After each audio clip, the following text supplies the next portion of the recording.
Hi, in this video I want to have a look at the new features in Guns of Glory update 1.9.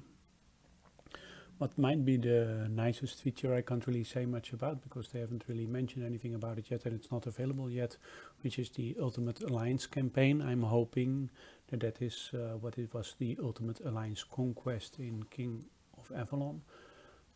If it is, then it allows you to, with your alliance, to participate in the event and square off against 5 or 6 other alliances from other kingdoms, and you're matched up based on the power of your alliance.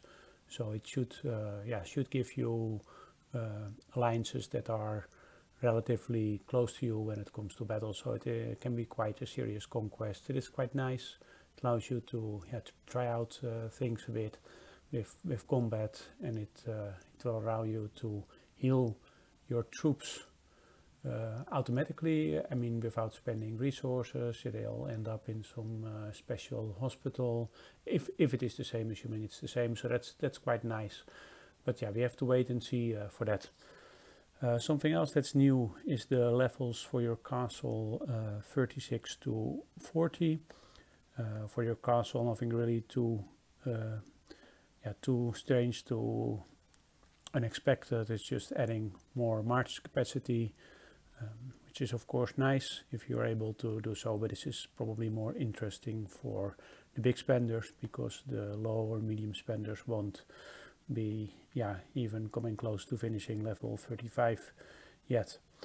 So what, in addition to those castle levels, also other building levels going up with the troop training buildings. Also levels 36 to 40 are introduced, and at level 40 new troop types are introduced, which are in general always quite nice, better stats, so make you stronger.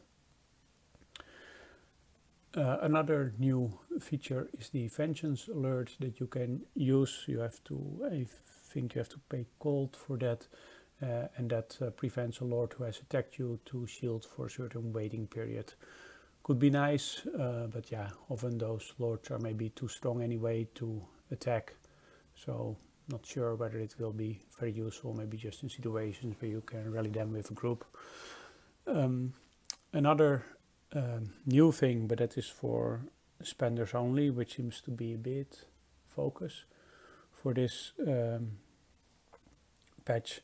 For this update is the Splendor equipment set. So that's available for purchasing. For me, like €110, quite a lot. Probably like 150, I don't know, 150 US or something like that. So that's that's giving you for the construction quite some discount in the resource requirements. Reduction in the resource requirements, quite nice. But yeah, if you go for the really high level buildings, you still need a lot of resources.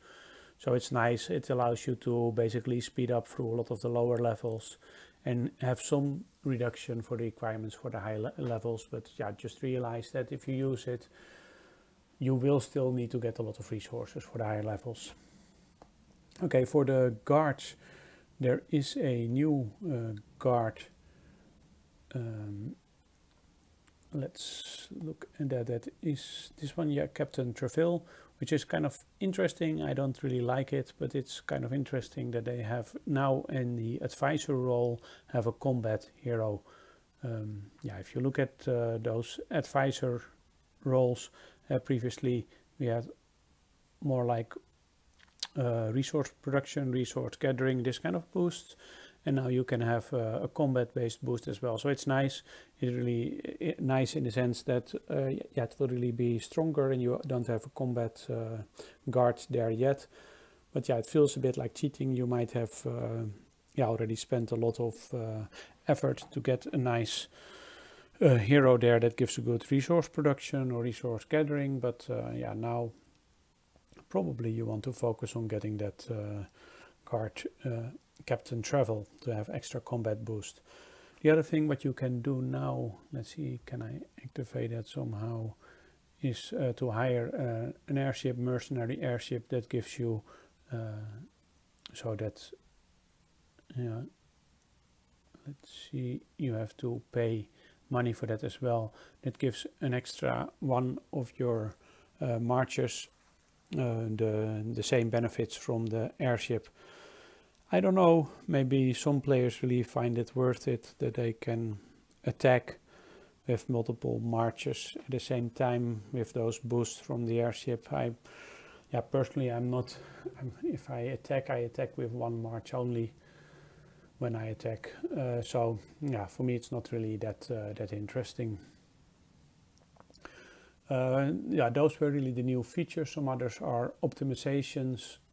So you can now only use one march at a time to go to alliance buildings. I think previously, I didn't use that, but previously you could reinforce multiple marches to an alliance building. So you could basically store a lot of troops there, but now it can only be one march. The items and prices in the auction house have been changed. Not sure whether... I haven't really looked at that for a while, so I can't really comment whether that's really different or not, or what the benefits are here. Maybe somebody else can comment. If you have any, and I probably have a lot, but if you have any event items, they can now be used and you get some basic resources for it. So yeah, 2 food and 2 wood.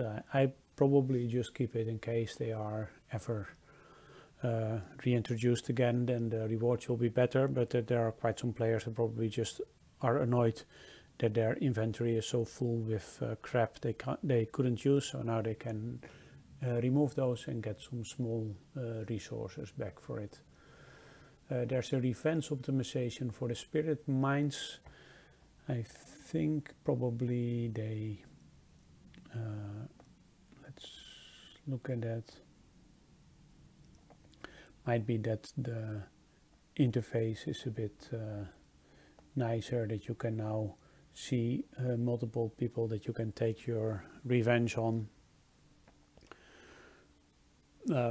Maybe not that big of a thing. And what's kind of interesting is that now there is one interface that has various shops, so that makes it a bit easier to look for various shops to find the items that you want.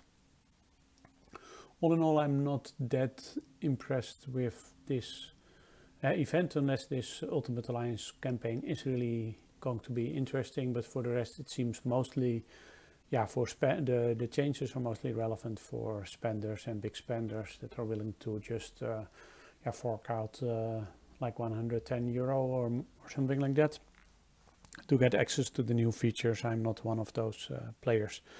It might be that I've missed some of the new features. Sometimes they kind of hide it. It's not put in the announcement, and maybe there are some small changes. If you see anything else that has changed, please let me know in the comment section. That's always much appreciated. Hey, thanks for watching the video.